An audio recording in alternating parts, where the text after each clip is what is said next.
Welcome. My name is Damian Rems, and this is the part 4 of the AgileRails introduction. In this section, I will present AgileRails orders gem code.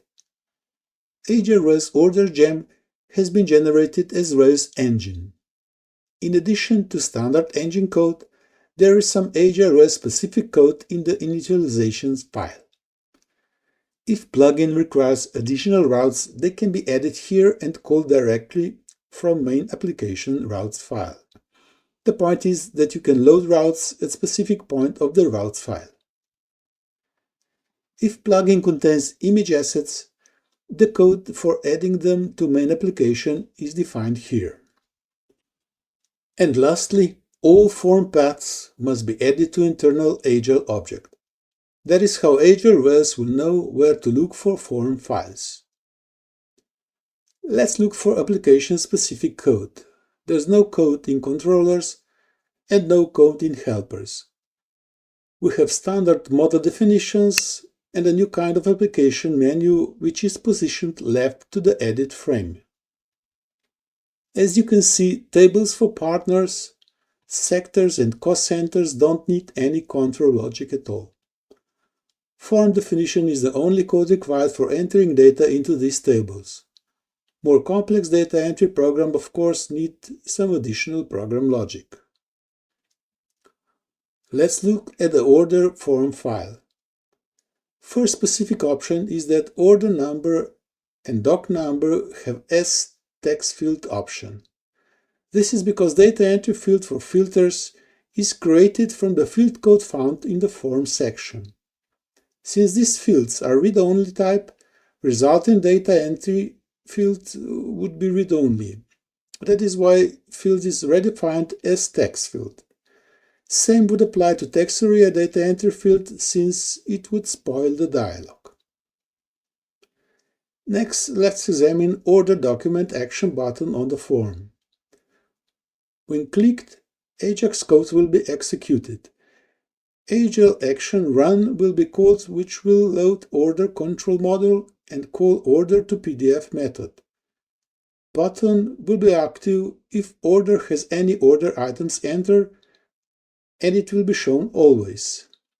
Buttons are hidden from read-only forms by default or can be visible only on read-only forms.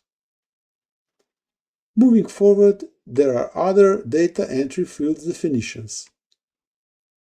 Let's stop at last defined field. Order items field is a belong to type. Caption is ignored, therefore the data entry frame will fill the whole dialog space. It will be loaded delayed, which means that data will be loaded when parent tab is selected. Let's overview the order control file.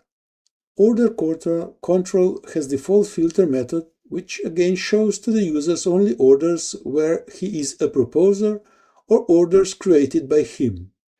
Yes, there are occasions when a coworker will create an order for you, and he must be able to view or edit the order after it has been saved. The new record callback will be used to initialize default values when new record is created. Then, there are two callback methods which can affect the execution of the program: before save and before delete. These methods are called before record is saved or deleted, and if order number is present, they will write out an error message and return with value false. If false but not nil is returned from callback method, it will break the execution of the program and re-enter the dialog. Order to PDF method will create order document as PDF file.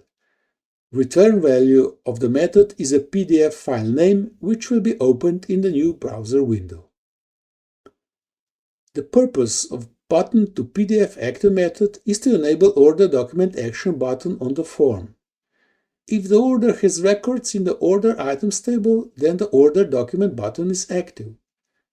Since it's a class method, it receives Rails environment as a parameter in order to access current session, params, or record. Now, let's look at order item form. As you can see, this is ordinary AgileRails form. There's nothing special about it. How about order items control file? Since order items belong to order and its form is embedded into order form, the control file name will consist of both model names, order, order item control. This is by design and it is useful with polymorphic relations. If you don't need this, the control file name can always be changed in the form file. First, default filter method ensures that only items belonging to order are visible in the view. Then, there are 3 callbacks that ensure that no records can be added, changed, or deleted after order document has been created. In the new record callback, we ensure that the order item will be assigned parent document's order ID. Parent ID is provided by params ID's value. And if you look at the form, the order ID field is defined as a hidden field. Then, there are 3 callbacks which ensure that total order value is updated after the item has been updated or deleted. At last, update footer is another callback which will provide the values for the footer record.